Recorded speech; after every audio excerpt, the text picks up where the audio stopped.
ছোটবেলা থেকে সমবয়সী বা বড়দের তুলনায় ছোট বাচ্চাদের সাথে মিশতে বা খেলতে আমি বেশি পছন্দ করতাম। তবে একটা সময় এটা আমার জীবনের কাল হয়ে দাঁড়াবে সেটা কখনো ভাবতে পারিনি। So hey guys, welcome back to my channel. কেমন আছো তোমরা সবাই? নিশ্চয়ই ভালো আছো, আর আমি তো সব সময় ভালো থাকি। সো হ্যাপি চিলড্রেন ডে উপলক্ষে আমি চলে এসেছিলাম আনসুর স্কুলে। আসলে আমি এতটাই ব্যস্ত থাকি যে সময় মতন ভিডিও এডিটিং করে আপলোড করা আমার হয়ে ওঠে না। এই করে করে আমার ফোনের গ্যালারি তো একদম ফুল হয়ে গেছে। এখনও অনেক ভিডিও রয়েছে যেগুলো আপলোড করা তো দূরে থাক, এখনও পর্যন্ত আমি এডিটিংই করে উঠতে পারিনি। সো আনসু মাসদিয়ার একটা ইংলিশ মিডিয়াম স্কুলে পড়ে যার নাম NBM, তোমরা হয়তো বা অনেকেই জানো। তো এই NBM স্কুলে প্রত্যেক বছর চিলড্রেন্স ডে উপলক্ষে একটা ফুড ফেস্টিভ্যাল আয়োজিত হয়।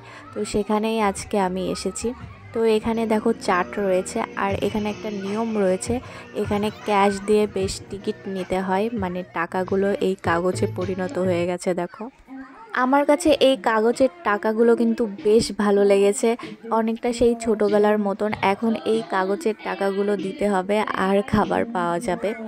আনসুদের স্কুলটা বেশ বড়, তো যেখানে আনসুরা খেলা করে মানে পার্ক টাইপের, তো সেখানেই এই ফুড ফেস্টিভ্যালটা আয়োজন করা হয়েছে।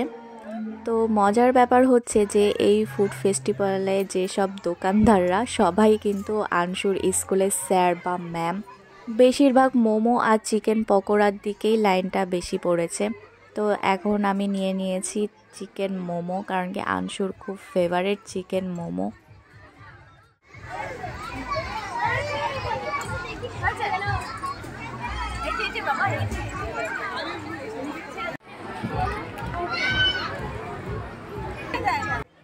অন্যদিকে আনসুর ক্লাস ম্যামরাও দোকান দিয়েছে। তো আনসু বেশ জিনিসটা মজা পাচ্ছে, ভাবছে যে ম্যামরা এখানে কি করছে। এখানে ওর ফেভারিট ঝালমুড়ি ছিল, তো ঝালমুড়ি থেকে বেছে বেছে চানাচুরগুলোই খাচ্ছিল। চারপাশটা ঘুরতে ঘুরতে হঠাৎ করে কিছু দিদিদের সাথে দেখা হয়ে গেল। তো আনসুদের স্কুলে এসে বেশ কিছু দিদি পেয়েছিলাম, যদিও এখন তারা কেউই নেই।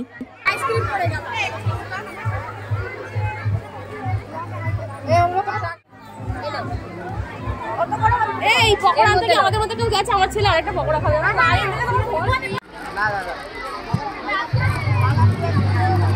এটা নেবে। কারাকারি করছে। একটা হ্যাঁ নিশ্চয়ই যাব। তুমি একটা নেবে? তুমি কি একটা নেবে? ছোট বাচ্চা। প্রত্যেকটা স্কুলে কিছু না কিছু ক্রাশ স্যার থাকে। তো যে স্যারকে দেখছো এটা হলো স্কুলের সব মেয়েদের ক্রাশ স্যার, আবার অনেক বাচ্চাদের মায়েদেরও ক্রাশ। তো এরপরে খেলাম ঘুগনি, যদিও ঘুগনি আমার তেমন একটা ভালো লাগে না। আর সব শেষে ট্রাই করলাম দই বড়া। এই দই বড়াটা এত ভালো লাগে খেতে, আর এটা যেহেতু বাচ্চারা খাবে সেহেতু একদম ফ্রেশ বানানো হয়েছিল, তেমন একটা বাসি গন্ধ ছিল না। অন্য জায়গার দই বড়াটায় কেমন একটা গন্ধ হয়, কারণ কি ডালটা ওরা আগের দিন রাত্রে ভিজায়, বাট এই দই বড়াটা যেহেতু বাচ্চারা খাবে সেহেতু খুব ফ্রেশ ছিল, বেশ ভালোই লাগলো। এত কিছু খাওয়ার পরেও আনসু দুধ না খেলে পেট ভরবে না। তারপরে লাস্টে আনসু দুধ খেলো। এখন বাড়ি যাওয়ার পালা। তো বাড়ি যাওয়ার আগে কিছু কভার ফটো তুলবো বলে মঞ্চে চলে আসলাম। এখানে ভাবলাম যে কিছু কভার ফটো তুলবো, কিন্তু কে শোনে কার কথা, আনসু তো কভার ফটো তুলতে রাজিই না।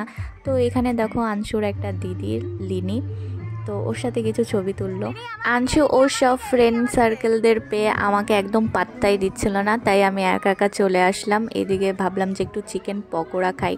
তো দেখো চিকেন পকোড়ার লাইন দেখে তো আমার মাথাই ঘুরে গেল। প্রচুর ভিড় ছিল, তাই আর চিকেন পকোড়া নিলাম না। তো এখানে দেখো আমার মাম্মাম রয়েছে, ওকে কি কিউট লাগছে দেখতে।